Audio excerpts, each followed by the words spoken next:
जैसे एक बछड़ा हजारों गायों के झुंड में अपनी माँ के पीछे चलता है, उसी प्रकार आदमी के अच्छे और बुरे कर्म उसके पीछे चलते हैं। अच्छे लोगों के साथ हमेशा बुरा क्यों होता है?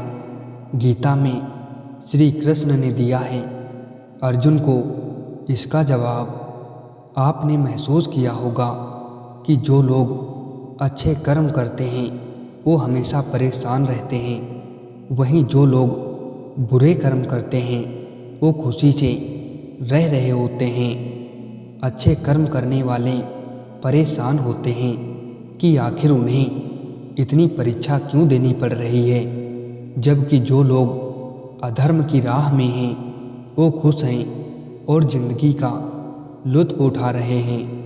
अगर आपके मन में भी ये सवाल आया है तो आज हम आपको इसका जवाब देंगे। भगवत गीता में वर्णित कथा के अनुसार जब भी अर्जुन के मन में कोई दुविधा होती थी तो श्री कृष्ण के पास पहुंच जाते थे। एक बार की बात है, अर्जुन भगवान श्री कृष्ण के पास आकर के कहा कि वो दुविधा में हैं और इसका जवाब वो श्री कृष्ण से चाहते थे।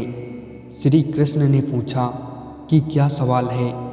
अर्जुन ने कहा, मुझे ये जानना है कि अच्छे लोगों के साथ हमेशा बुरा ही क्यों होता है, वहीं बुरे लोग खुशहाल दिखते हैं। अर्जुन के मुंह से ऐसी बातें सुनकर श्री कृष्ण मुस्कुराए और कहा, मनुष्य जैसा सोचता है और महसूस करता है वैसा कुछ नहीं होता है, बल्कि अज्ञानता की वजह से वो सच्चाई नहीं समझ पाता है। अर्जुन उनकी ये बातें समझ नहीं पाए। इसके बाद श्री कृष्ण ने कहा, वो जानते हैं। श्री कृष्ण ने अर्जुन से कहा, पार्थ, मैं तुम्हें एक कथा सुनाता हूँ, उसे सुनकर तुम समझ जाओगे कि हर प्राणी को उसके कर्म के हिसाब से ही फल मिलता है।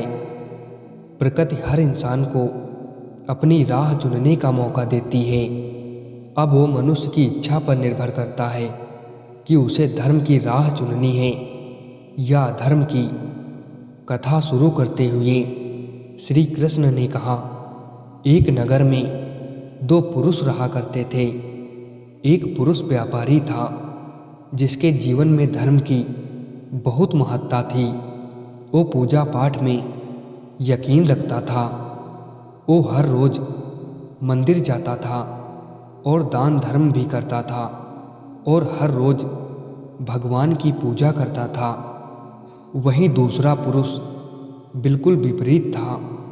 वो हर रोज मंदिर तो जाता था लेकिन पूजा करने नहीं, बल्कि मंदिर के बाहर से जूते चप्पल चुराने। उसे दान और धर्म से कोई लेना देना नहीं था। समय बीतता गया और एक दिन बहुत जोर की बारिश हो रही थी। इस वजह से मंदिर में पुजारी के अलावा कोई नहीं था। ये बात जब दूसरे पुरुष को पता चली तो उसने कहा कि ये ही सही मौका है मंदिर का धन चुराने का। पंडित से नज़र बचाकर उसने मंदिर का सारा धन चुरा लिया। उसी समय धर्म कर्म में विश्वास रखने वाला व्यक्ति भी मंदिर पहुंचा। दुर्भाग्य से मंदिर के पुजारी ने उसे ही चोर समझ लिया और चिल्लाने लगा। वहां लोग एकत्र हो गए और उसे बहुत मारा। किसी तरह वो बचते बचाते वहां से निकला तो दुर्भाग्य ने उसका साथ वहां भी नहीं छोड़ा। मंदिर के बाहर वो एक गाड़ी से टकरा गया और घायल हो गया। फिर वो व्यापारी लंगड़ाते हुए घर जाने लगा तो रास्ते में उसकी मुलाकात उसी पुरुष से हुई जिसने मंदिर का सारा धन चुराया था। उसने कहा, आज तो मेरी किस्मत चमक गई, एक साथ इतना सारा धन मिल गया। ये सब देखकर उस व्यापारी को बहुत बुरा लगा और उसने अपने घर से भगवान की सारी तस्वीरें निकाल दी कुछ सालों बाद दोनों पुरुषों की मृत्यु हो गई। मरने के बाद जब दोनों यमराज की सभा में पहुँचे और भले पुरुष ने दूसरे व्यक्ति को देखा तो उसे बहुत गुस्सा आया। उसने क्रोधित होकर यमराज से पूछ ही लिया, मैं तो हमेशा अच्छे कर्म करता था, दान में विश्वास रखता था, उसके बदले जीवन भर मुझे अपमान और दर्द ही मिला, और इस व्यक्ति को नोटों से भरी पोटली, आखिर ऐसा भेदभाव क्यों? इस पर यमराज ने कहा, पुत्र, तुम गलत समझ रहे हो। जिस दिन तुम्हारी गाड़ी से टक्कर हुई थी वो दिन तुम्हारे जीवन का आखिरी दिन था, परंतु तुम्हारे अच्छे कर्मों की वजह से तुम्हारी मौत सिर्फ एक छोटी सी चोट में बदल गई। तुम इस दुष्ट व्यक्ति के बारे में जानना चाहते हो।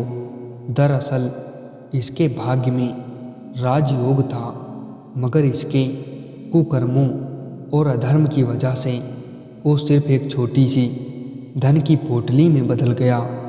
कथा सुनाने के बाद श्री कृष्ण अर्जुन से कहते हैं, पार्थ, क्या अब तुम्हें तुम्हारे सवाल का जवाब मिल गया? ऐसा सोचना कि भगवान तुम्हारे कर्मों को नज़रअंदाज कर रहे हैं, ये बिल्कुल भी सत्य नहीं है। भगवान हमें कब क्या किस रूप में दे रहा है मनुष्य को समझ में नहीं आता है। अगर आप अच्छे कर्म करते रहें तो भगवान की कृपा हमेशा बनी रहती है। इसीलिए अपने अच्छे कर्मों को बदलना नहीं चाहिए, क्योंकि उसका फल हमें इसी जीवन में मिलता है। इसीलिए मनुष्य का फर्ज है कि वो हमेशा अच्छे कर्म करते रहें, क्योंकि श्री कृष्ण ने गीता में भी बताया है कि किसी के द्वारा किया गया कर्म बेकार नहीं जाता है, चाहे वो अच्छा हो या बुरा।